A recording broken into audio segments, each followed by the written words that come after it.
আসসালামু আলাইকুম। আমরা এই ভিডিওতে আলোচনা করব প্রোগ্রামের ভুল অথবা প্রোগ্রামস ইরর। লাস্ট ভিডিওতে আমরা আলোচনা করেছিলাম প্রোগ্রাম তৈরির ধাপসমূহ। আমি লাস্ট ভিডিওর লিংক আই বাটনে দিয়ে দিচ্ছি, দেখে নিন।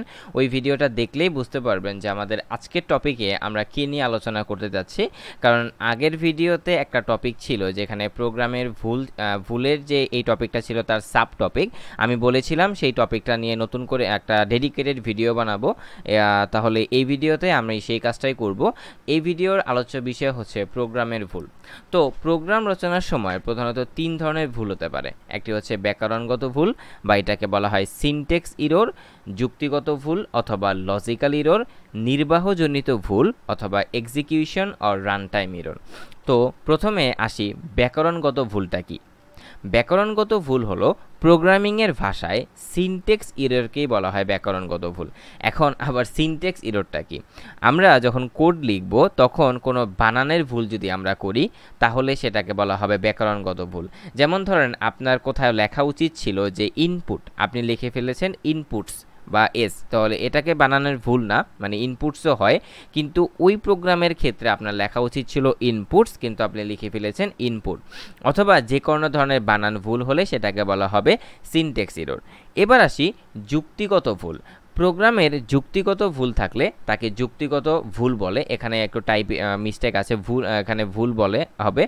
যেমন ধরেন আপনি লিখতে চেয়েছিলেন যে এ গ্রেটার দেন বি, কিন্তু আপনি লিখে ফেলেছেন বি গ্রেটার দেন এ।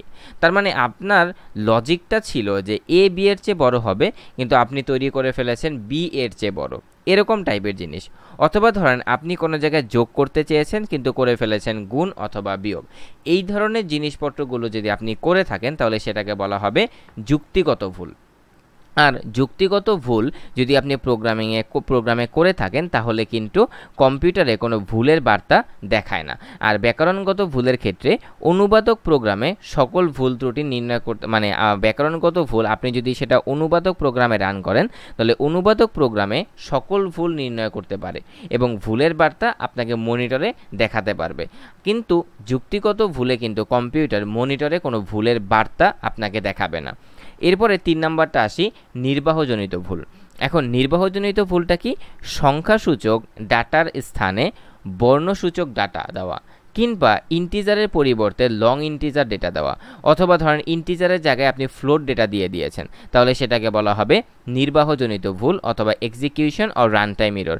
এখন কথা হলো ইন্টিজার আবার ফ্লোট আবার কি জিনিস? ইন্টিজার হচ্ছে পূর্ণ সংখ্যা, ফ্লোট হচ্ছে দশমিক সংখ্যাকে একদম শর্টকাটে বোঝানোর নিয়ম। তাহলে অথবা আপনি এখানে আমি আরেকটা কথা বলেছি যে বর্ণসূচক ডেটা, মানে সংখ্যাসূচক ডেটার জায়গায় বর্ণসূচক ডেটা। ধরেন আপনি প্রোগ্রামে একটা ইনপুট দিবেন, তো ইনপুট হিসেবে দেওয়ার কথা ছিল কোনো সংখ্যাগত ইনপুট, কিন্তু আপনি সেখানে কোনো বর্ণসূচক ইনপুট দিয়ে ফেলেছেন। সাপোজ ধরেন আপনার কোনো একটা প্রোগ্রামে ওখানে ইনপুট দেওয়ার কথা ছিল 10, কিন্তু আপনি দিয়ে ফেলেছেন এ। তো এই ধরনের জিনিসপত্র যদি ঘটে থাকে তাহলে সেটা হবে নির্বাহজনিত ভুল অথবা execution or run time error. এখন দেখব যে কি কাজ করলে বা কোন টাইপের কাজগুলো করলে আপনি এই নির্বাহজনিত ভুলগুলো খেতে পারেন। প্রথমত সেটা হচ্ছে কোনো সংখ্যাকে শূন্য দ্বারা ভাগ করলে। আমরা জানি কোনো সংখ্যাকে যদি শূন্য দ্বারা ভাগ করি সেটা ইনফিনিটি হয়ে যায়, তো এটা একটা আমাদের এক্সিকিউশন ইরর। এরপর আসি অসীম লুপ হলে। তারপরে হচ্ছে মেমোরির স্পেস কম থাকলে। যেমন ধরেন আপনি যদি কোডটা রান করেন কিন্তু আপনার কম্পিউটারে স্পেস নেই সে কোডটাকে রান করার মতো, তাহলে সেটা হবে রান টাইম ইরর অথবা এক্সিকিউশন ইরর। এরপরে আসি ঋণাত্মক সংখ্যার বর্গমূল করলে। আপনি যদি ঋণাত্মক কোনো সংখ্যার বর্গমূল করতে চান সেক্ষেত্রে আপনি এক্সিকিউশন ইরর পাবেন। আর এই যে নির্বাহজনিত ভুল, এই নির্বাহজনিত ভুলে আপনাকে কম্পিউটার কোনো ভুলের বার্তা দেখাবে না। তার মানে আমরা বুঝলাম শুধুমাত্র ব্যাকরণগত ভুলের ক্ষেত্রে কম্পিউটার আপনাকে বার্তা দেখাবে, কিন্তু যুক্তিযুক্ত ভুল এবং নির্বাহজনিত ভুলের ক্ষেত্রে কম্পিউটার আপনাকে কোনো বার্তা দেখাবে না। তো আরেকটা টপিক আমাদের আছে এই প্রোগ্রামিংয়ের ভুলের ক্ষেত্রে, সেটা হচ্ছে আদর্শ প্রোগ্রামের বৈশিষ্ট্য বা গুণাবলীগুলো কোনগুলো। প্রথমত হচ্ছে অপ্রয়োজনীয়ভাবে প্রোগ্রাম দীর্ঘ করা যাবে না। প্রোগ্রামের শুরুতে প্রোগ্রামের উদ্দেশ্য, ধ্রুবক, চলক ইত্যাদির পরিচয় দেওয়া, যেন কোনো প্রোগ্রামার সহজেই প্রোগ্রাম সম্পর্কে ধারণা পেতে পারেন।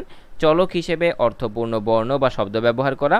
প্রোগ্রামের ফ্লোচার্ট ও সুডোকোড অনেক সহজভাবে লেখা এবং অঙ্কন করা।